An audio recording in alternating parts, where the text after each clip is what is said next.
Estamos de volta. Procura-se a Mulher é o livro coletivo lançado pelo Clube da Poesia. Vamos ver a matéria da Mônica Silveira. O livro Procura-se a Mulher surgiu a partir de um clube de poesias, mediado pela escritora Josiane Siqueira. Quem explica é a escritora Cássia, uma das autoras do livro e uma das integrantes do clube. A Blic, ela tem esse clube de leitura desde fevereiro do ano passado. Deu uma pausa e agora voltou com tudo com a Josi. E a Josi idealizou o lançamento desse livro sobre o universo feminino. Ela é feminista, autora, escritora. E aí ela foi nos ajudando a construir esse nosso livro, Procura-se a Mulher. E a gente foi se identificando com a fortaleza de cada uma. Cada uma tem uma força diferente, cada uma tem uma superação diferente. Nós passamos alguns meses fazendo a construção do livro, terminamos, cada uma tem 10 poesias no livro. E é muito bacana sobre o universo feminino e sobre as nossas superações pessoais. Já foi classificada 2 vezes no Poetize 2019 e 2020 da editora Vivara Nacional, com 2 poesias premiadas, e aí a gente vai seguindo, né? A escritora Andréa diz que foi fundamental encontrar outras mulheres que congreguem com ela esse gosto pela escrita. O título do livro, que é Procura-se a Mulher, foi uma das minhas poesias. Então, assim, foi um presente que as meninas me deram, né? Eu não imaginava que eu ia receber essa homenagem e é algo, assim, que me encanta muito participar desse grupo. Atualmente eu escrevo não só poesias, mas crônicas, contos, certo? E eu já fui premiada no Festival de Poesia de Fortaleza, então algo que aconteceu tudo, né, no meados de 2009 para o início desse ano. A escritora Licilânge revelou que a poesia foi colocada para ela como um desafio.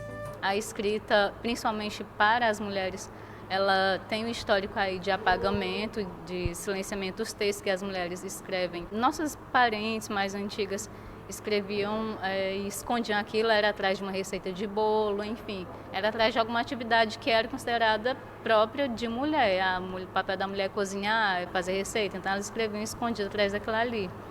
E eu até então só escrevia esses textos de forma escondida. E aí a Josi me propõe, não, vamos escrever poesia, participar do clube. E aí comecei a gostar dos meus próprios textos, das minhas próprias poesias. Que bacana, né, cara? Maravilha. Você ter um clube e com tantas mulheres. E o que eu acho muito bacana também é essa reunião, né, de escritoras e a possibilidade de você fazer essa compilação de trabalhos e transformar tudo num livro. Porque eu acredito que seja um trabalho muito difícil publicar livros, né? E aí quando você junta essa potência toda num livro, só além de enriquecê-lo bastante, você ainda tem uma facilidade maior, Ju, de lançar um trabalho.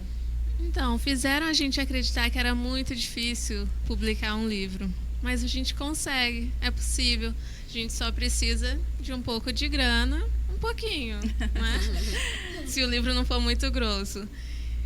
E pessoas dispostas a te ajudarem a fazer o projeto, alguém que faça a revisão, a capa, a diagramação. Então, tudo isso combinado dá muito certo.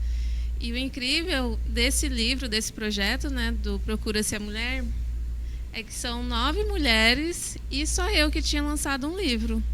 Então, são 8 mulheres estreando. Que estão estreando, né, na literatura. Na literatura com essas poesias. Maravilha. Graças a um projeto coletivo, né? Isso, graças a um projeto coletivo, esse clube de poesia da Blicker Café, né? Que eu medio desde junho do ano passado. Mas ele tem mais tempo do que isso, né? Sim, ele já aconteceu em outros momentos, mas a mediadora saiu. Aí quando eu voltei, no meio do ano, né? A gente retornou. Né? E como é que funciona, Jô?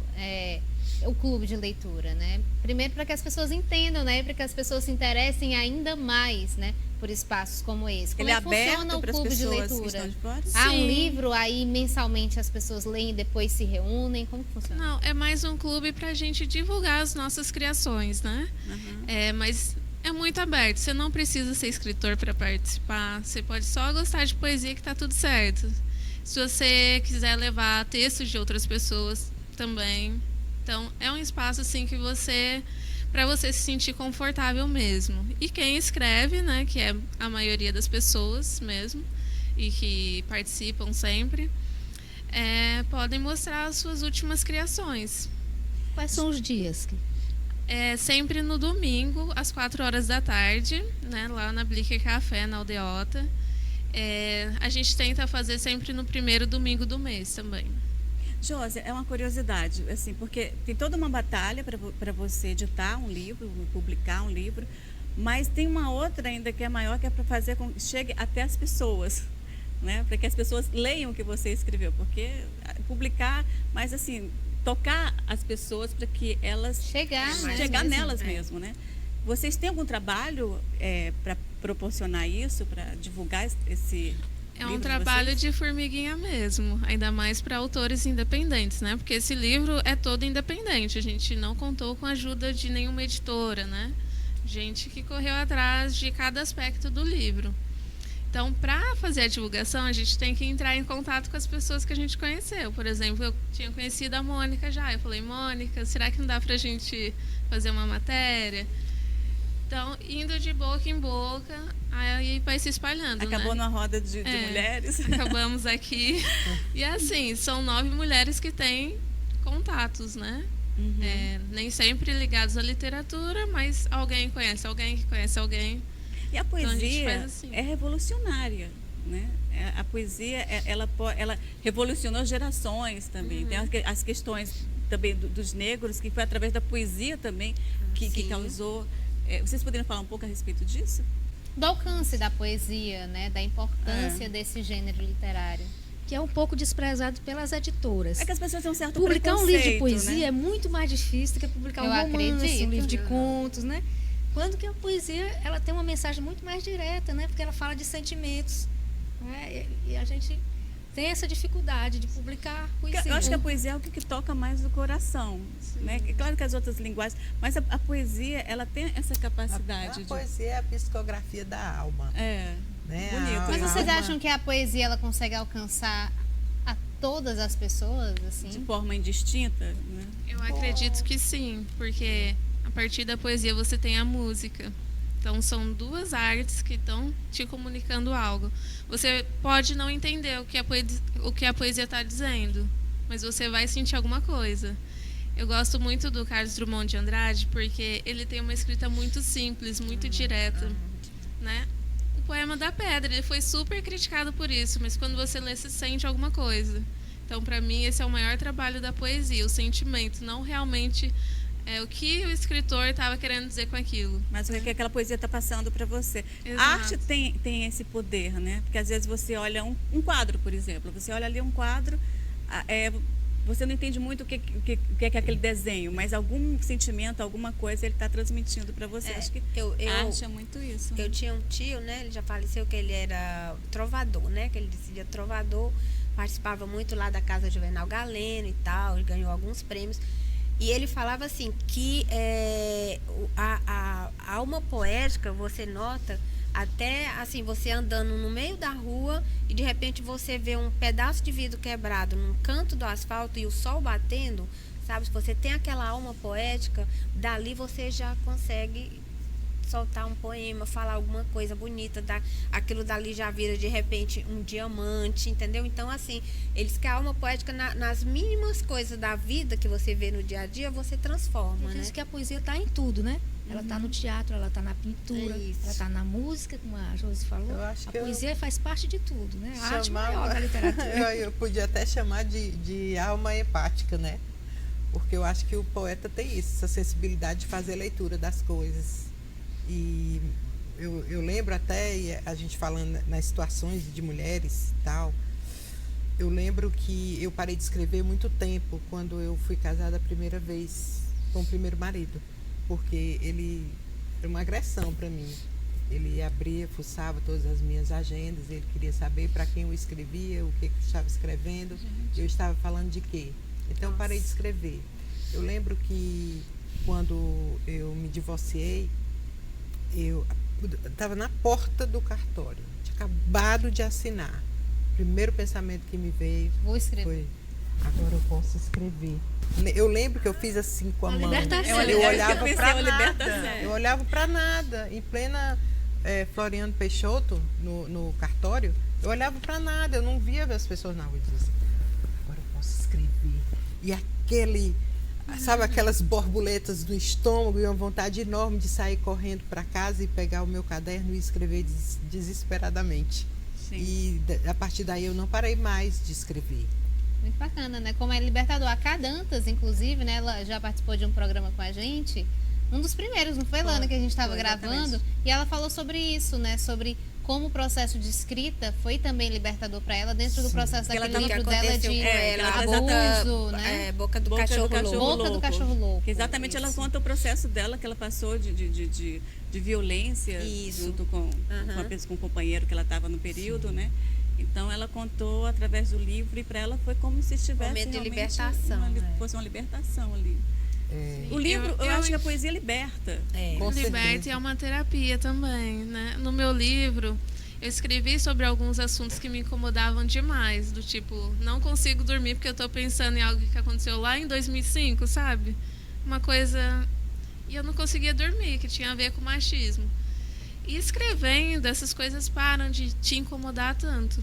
Então, mesmo que você não tenha pretensões, né, de lançar livros e se chamar de escritor, escreva. E hoje as pessoas utilizam muito as redes sociais, né? Escrevem um textão ali, falando coisas realmente, por exemplo, uma amiga que sofreu um assédio durante um carnaval, no Instagram, ela escreveu sobre isso, e você lendo aquilo ali, você sentiu a raiva que ela sentiu, você sentiu a libertação que ela sentiu quando ela conseguiu dar uma volta por cima ali da situação, sabe? Então, eu acho que até as redes sociais, tipo, não sou escritor, mas até nas próprias redes sociais, mas as pessoas têm usam muito as redes sociais para exatamente fazer essa criar empatia, mostrar essa escrita e criar então. empatia. Mas eu gostaria de saber como o teu processo criativo, como é que ele ocorre? Vixe, essa pergunta é difícil. Inclusive é uma pergunta que a gente tem que responder hoje, né, para o curso que a gente está fazendo juntas, da Ana K. Um abraço para a Ana K. A Ana K também esteve junto com a gente no programa, que ela é da editora, aliás, que é uma editora que dá força, ajuda exatamente a questão feminina, só publica mulheres. O processo criativo às vezes a ideia vem, às vezes ela não vem. E quando não vem, e você estabeleceu uma meta de que você quer escrever, porque escrever todo dia te deixa cada vez melhor, né? Então, quando a ideia não vem para mim, eu faço um brainstorm. Então, começo a escrever no papel tudo que está me vindo à cabeça. E é como se fosse uma mágica, na verdade, porque aí aparece uma poesia, aparece um conto. As letras vão se organizando. Vão se organizando ali, às surge vezes, um até tema, no sabe? dia a dia, dentro de um ônibus, alguma coisa assim, aí aparece você vê aqui de fora, né, de dentro da janela, alguma coisa acontecer, você anota, aquilo dali já começa a criar ideia. Vocês são daquelas que acordam no meio da noite? Eu tive uma ideia e já pega o caderninho e já vai anotando? Eu tenho tá agora para sair numa antologia, Déjà Vu, o nome da antologia, tá para sair um conto que eu mandei, né, aliás, uma poesia, que é um sonho que eu tinha recorrente muito tempo, há muitos anos, né? E aí eu tive esse sonho mais recente e eu acordei de noite e aí eu me lembrei também que ia ter a história da antologia e disse assim, eu vou escrever já sobre esse sonho. E comecei a escrever. E aquilo para mim foi libertador, porque eu nunca mais sonhei com isso, entendeu? E tá agora para sair aí, se Deus quiser. Como disse, às vezes é terapia também. Isso, eu compartilho muito disso que ela falou. Depois você escreveu, você esquece aquilo. Tipo, curou. O programa tá acabando, mas eu queria só fazer uma perguntinha bem rapidinha, né? Porque eu acho que é uma curiosidade das pessoas, né? Porque, tipo, a gente tá falando de leitura, de clube de livro e tal. Mas como vocês, rapidamente, óbvio, né? Começaram a escrever? Porque eu acho que tem um momento que você olha pro papel e diz... Acho que eu posso arriscar alguma coisa? Começa assim? Ou começa você arriscando? Eu lembro que quando... Não sei, acho que eu tinha uns 15 anos, eu e uma amiga escrevemos juntas num caderno grande, um grande livro, e a gente contava as coisas que acontecia com os nossos amigos. E aí, todo final de semana, quando ela ia lá para casa, ela fazia a contribuição dela, e quando eu não estava em casa, eu mesma fazia. Depois fiquei pensando, nossa, isso ali era um livro. E eu nunca continuei aquilo, né? O meu processo de leitura, ele vem desde a infância. De escrita, na verdade. De leitura, porque primeiro se lê para depois escrever, né? Desde a infância e comecei a escrever muito cedo, acho que 8, 10 anos já escrevia coisinhas. Parei de escrever na época que eu fui casada e depois do divórcio voltei a escrever, não parei mais. Eu escrevo todo dia. Eu escrevo de conversar aqui. Eu escrevo porque eu gosto de escrever, porque sinto necessidade. E eu acho que na escrita eu consigo dizer para o papel o que eu não conto para você. Que muitas vezes eu termino de escrever, quando vou ler, eu já disse coisas até que nem eu mesmo sabia. Então eu me descubro a cada vez que eu escrevo, e nessa busca eu escrevo cada vez mais para me conhecer cada vez melhor. Maravilha. Eu digo que eu não é que eu comecei a escrever, eu comecei a reescrever, né? Porque, na verdade, eu, criança, adolescente, sempre gostei de ler e de escrever, né? E eu tinha muita coisa de adolescente e tal, que estava tudo lá estocado na gaveta, que a gente começa a trabalhar, né? Casa, não sei o que, começa outras coisas e direciona para outras coisas, as energias da gente, e acabou que isso ficou lá, né? E só foi retornar de uns 2 anos para cá, né? Que aí foi quando eu comecei a me envolver com esses clubes de leitura e tal, e aí comecei a escrever, e agora participando de um curso, né, da Vanessa Paz, escritora, que é um curso de exatamente escrita criativa. Aí eu tô fazendo esse exercício de todo dia escrever pelo menos alguma coisinha. Olha aí, bacana. Muito Então, bom. acho que o caminho do clube de leitura é interessante para quem nunca escreveu, né? Com certeza. É um Interessante. incentivo. A minha matéria preferida era redação. Eu sempre gostei muito de escrever na escola. Aí na faculdade continuei, não é? E publiquei o primeiro livro em 1985, faz 35 anos já, né? Primeiro livro. E eu não parei mais. Estou escrevendo e para mim é uma necessidade. É muito importante a escrita. Bom, para mim começou quando eu lia muito na infância e eu percebi, assim, uma inquietação. Eu não quero ficar só lendo o livro dos outros, não. Eu quero contar as minhas próprias histórias. Aí, desde lá, eu escrevo. Às vezes mais, às vezes menos, mas sempre estou com histórias na cabeça. Sempre. Pô, gente, foi um prazer grande. A nossa conversa foi muito, muito legal, muito gostosa, entendeu? Muito obrigada pela participação de vocês. Agradecer. E a gente vai ficando por aqui e dando a dica aí para vocês. Leiam mulheres, sempre. Sigam a gente nas redes sociais, vai estar o contato de todo mundo para você saber onde tem o Clube do Livro aqui em Fortaleza para vocês participarem. E a gente volta na próxima semana. Até lá. Tchau. Existe na alma do poeta uma solidão que nunca acaba, um amor que sempre cresce, uma dor que não morre e uma vontade infinita de mudar o mundo.